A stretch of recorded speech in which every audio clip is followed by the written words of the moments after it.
پہلے کی زندگی یہ تھی کہ بچی کو زندہ زمین میں دفن کر دیتے، اور اللہ کے نبی صلی اللہ علیہ وسلم جب آئے، ایک انگریزی فرانسیسی مصنف ہے، ہیٹی نام ہے، مارک ہیٹی پورا اس کا نام ہے، آپ گوگل پر دیکھ سکتے ہیں، وہ لکھتے ہیں he was born in the full light of history. اللہ کے نبی صلی اللہ علیہ وسلم کے بارے میں وہ لکھتے ہیں کہ یہ ایک ایسی شخصیت ہے جو فل تاریخ کی روشنی میں پیدا ہوئی ہے. کیا مطلب؟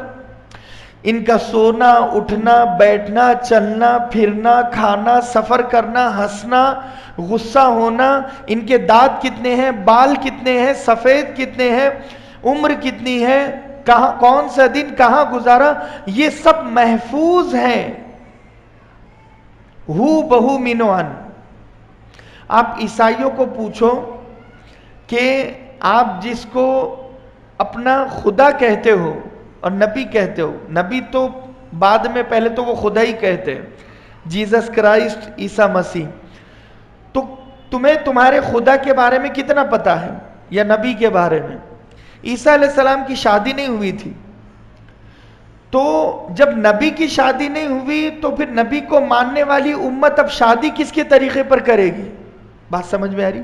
جب عیسائی لوگوں کو اگر شادی کرنا ہے تو عیسیٰ علیہ السلام کی تو شادی ہی نہیں ہوئی، تو پھر اب عیسائی لوگ کس کے طریقے پر شادی کر رہے ہیں؟ کچھ گڑبڑ ہے، سمجھ میں ہی بات؟ عیسیٰ علیہ السلام کے انتقال کے بعد 100 سال کے بعد ان کی زندگی، ان کی لائف پر کتابیں لکھی گئی. جس کو جو یاد تھا، جس کو جو ذہن میں تھا، اس نے وہ لکھ دیا. کسی نے خدا، کسی نے کچھ، کسی نے کچھ. یہودیوں کو اگر آپ پوچھیں، جیوش پیپل، ان کو آپ پوچھیں، وہ حضرت موسیٰ کو اللہ کا بیٹا، حضرت عزیر کو اللہ کا بیٹا اور مقدس مانتے تھے، خدا مانتے تھے. وقالت الیہود عزیر ابن اللہ، یہود کہتے کہ عزیر اللہ کا بیٹا ہے. تو یہودیوں سے اگر آپ پوچھیں کہ عزیر علیہ السلام کی لائف کے بارے میں کتنا جانتے ہو، تو وہ آپ کو ایک چیپٹر بھی نہیں سنا سکتے. حضرت عزیر کے بارے میں جتنا قرآن نے بتایا اتنا تورات نے بھی نہیں بتایا. حضرت موسیٰ علیہ السلام کے بارے میں اگر آپ یہودیوں کو پوچھو کہ موسیٰ علیہ السلام کہاں پیدا ہوئے، جوانی کہاں گزری، شادی کہاں ہوئی، کتنے بیٹے بیٹیاں تھے، کیا نسب تھا، وہ کچھ بھی نہیں جانتے. تم جس کے ماننے والے ہو تم اس کے بارے میں کچھ بھی نہیں جانتے، اس کا مطلب گڑبڑ ہے.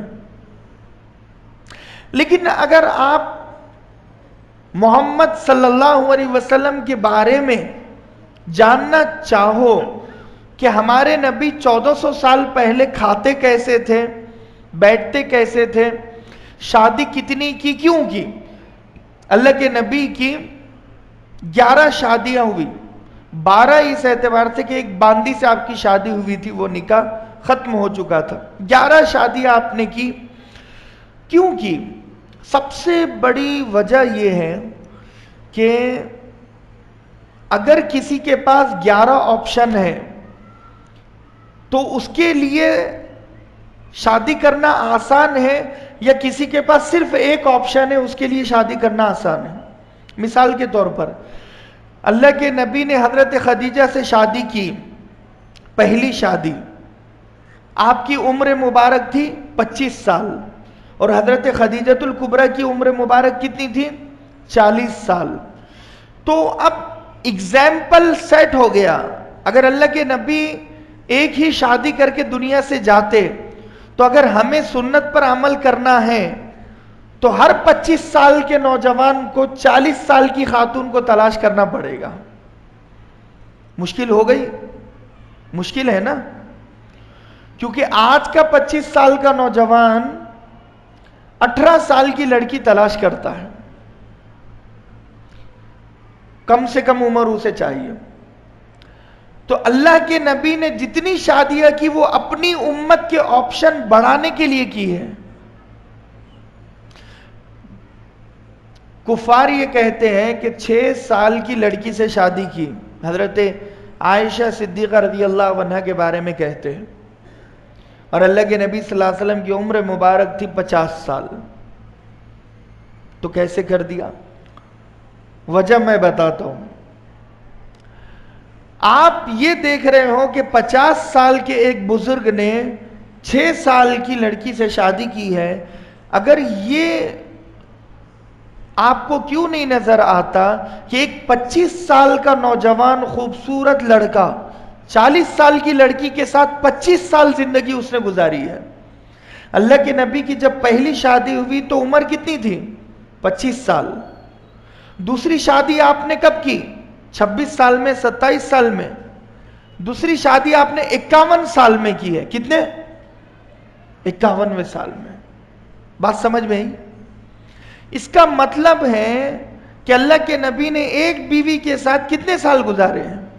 25 سال. کتنے سال؟ 25 سال. وہ بھی اپنے سے بڑی عمر کی، اور وہ بھی حضرت خدیجہ کی 2 شادیاں ہو چکی تھی. پہلی شادی سے کچھ بچے، دوسری شادی سے یہ تیسری شادی تھی. تو یہ اگزامپل کیوں نہیں بتاتے کہ محمد عربی صلی اللہ علیہ وسلم نے 25 سال گزارے ہیں؟ یہ ایک چیز ہو گئی. حضرت عائشہ صدیقہ سے آپ نے اپنی مرضی سے شادی نہیں کی ہے.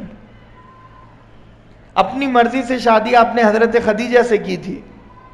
باقی حکمتیں میں خود بتاؤں گا انشاءاللہ. حضرت عائشہ صدیقہ سے شادی کا آپ کو حکم ہوا تھا کہ آپ کو شادی کرنا ہے. خواب کے ذریعے سے بتایا گیا تھا کہ آپ کا رشتہ فکس کر دیا گیا اور آپ کو شادی کرنا ہے. آپ اللہ کا حکم پورا کر رہے تھے. تیسری بات میں یہ بتاؤں کہ عربی کے جو مصنفین محدثین ہیں، عربی میں 6 اور 16 اس میں بہت مختصر فرق ہے. جو جمہور علماء ہیں وہ لکھتے ہیں کہ حضرت عائشہ صدیقہ رضی اللہ عنہا کی جب شادی ہوئی تو 6 سال عمر نہیں تھی، وہ 16 سال عمر تھی. کتنی؟ 16 سال. اور رخصتی آپ کی جو 9 سال ہے، مصنفین محدثین نے اشکال ہے جمہور علماء کو وہاں پر کہ وہ رخصتی 19 سال کی عمر میں ہوئی ہے. چلیے میں اگر پوری بات بتاؤں تو اختلافی بات نہیں، لیکن ہم خالی اپنے ذہن کو ٹھیک کر رہے ہیں. آپ دوسرے مذاہب پر نظر ڈالیے، پڑھیے. 6 سال کی عمر میں جس لڑکی سے شادی ہوئی ہے، دوسرے مذہب میں بھی ہے موجود. دوسرے مذہب میں بھی وہ ہے. اگر ہم مطالعہ کریں تو ہمیں وہ ملے گا کہ ہاں اس میں بھی ہے. وہاں پر لوگ انگلی نہیں اٹھاتے. تو لہٰذا اللہ کے نبی صلی اللہ علیہ وسلم کو عرب میں کیوں بھیجا میں نے یہ بتا دیا. اللہ کے نبی صلی اللہ علیہ وسلم جب پیدا ہوئے تو حضرت آمنہ رضی اللہ عنہا، یہ پوری حدیث حضرت آمنہ نے بیان کی ہے. فرماتی ہے کہ دوران حمل مجھے کبھی محسوس نہیں ہوا کہ میرے پیٹ میں کوئی بچہ ہے. اللہ کے نبی نے اپنی ماں کے پیٹ میں بھی تکلیف نہیں دی ہے. آج وہ امت پیٹ سے باہر آنے کے بعد پوری زندگی اپنی ماں کو تکلیف دیتی ہے. جس نبی نے اپنی ماں کو پیٹ میں بھی تکلیف نہیں دی. تو حضرت آمنہ فرماتی ہے مجھے کبھی محسوس نہیں ہوا. اور جب پانی بھرنے کے لیے میں زمزم کے کنویں کے قریب جاتی تو وہ پانی خود بخود اوپر آ جاتا، اور جب میں واپس چلی جاتی تو وہ نیچے چلا جاتا.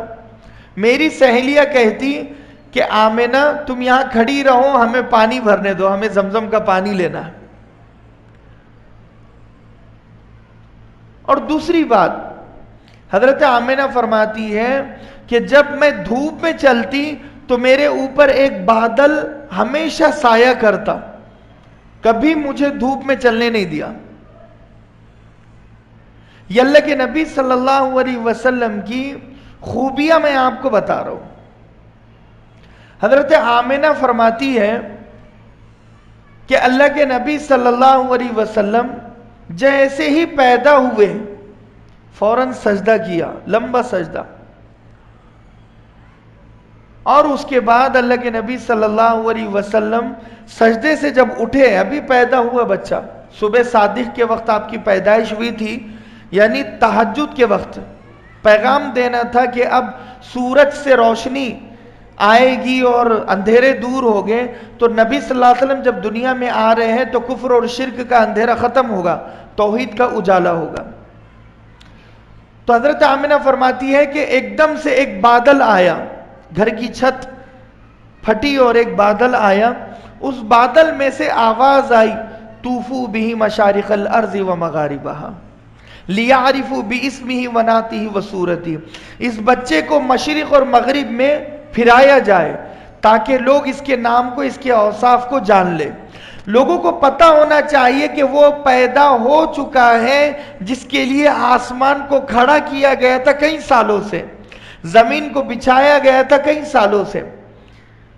حضرت ابو ہریرہ نے اللہ کے نبی سے سوال کیا، متی وجبت لک النبوہ، اے اللہ کے نبی آپ کو نبی کب بنایا گیا؟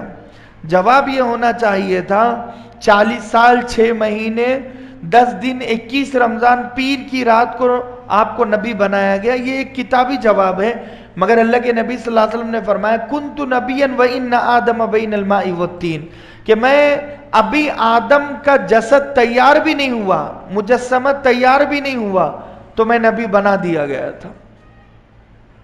یہ اللہ کے نبی صلی اللہ علیہ وسلم کی خوبیاں ہے۔ تو فرمایا کہ یہ بچے کو گھماؤ اور پھراؤ کہ وہ بچہ آ چکا ہے۔ وَآتُوهُ خُلُقَ آدم وَمَعْرِفَةَ شِيث وَشُجَاعَةَ نُوح وَخُلَّةَ إِبْرَاهِيم وَاسْتِسْلَامَ إِسْمَاعِيل وَرَضَاءَ إِسْحَاقَ وَبُشْرَى يَعْقُوبَ وَفَصَاحَةَ صَالِحَ وَحِكْمَةَ لُوط وَشِدَّةَ مُوسَى وَجِهَادَ يُوشَع وَحُبَّ دانيال وَوَقَارَ إِلْيَاس وَلَحْنَ داود وَصَبْرَ أَيُّوب وَطَاعَةَ يُونُس وَعِصْمَةَ يحيى وَزُهْدَ عيسى وَأَخْلَصُهُ فِي أَخْلَاقِ النَّبِيِّينَ۔ فرمایا کہ اللہ کے نبی صلی اللہ علیہ وسلم پیدا ہوئے کچھ لمحے